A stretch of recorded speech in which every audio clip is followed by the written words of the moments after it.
Hello, welcome back guys to Sporaria channels here. Today in this video I'm going to show you a tutorial how to add sites to Bookmark in a Brave on iPhone.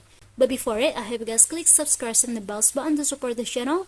And yeah, now without any further ado, let's get started to the video. Well guys, firstly here of course you just have to open your Brave applications, and after if you wanna add some sites to your bookmark, for example here I'm gonna searching first, and after if you wanna add to your bookmark, here's I'm gonna open it first for the sites.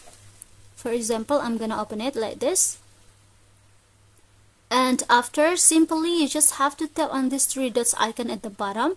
Now tap on this add bookmarks, and yeah, now tap on this save. So this sites will save to your bookmarks in a Brave, yeah guys. So sometimes if you want to open it again, this sites you just have to simply open your bookmarks in a Brave. So yeah, I think it's enough guys. Thank you for watching this video. Don't forget to leave your like and comments below, and I'll see you soon on the next one. Goodbye.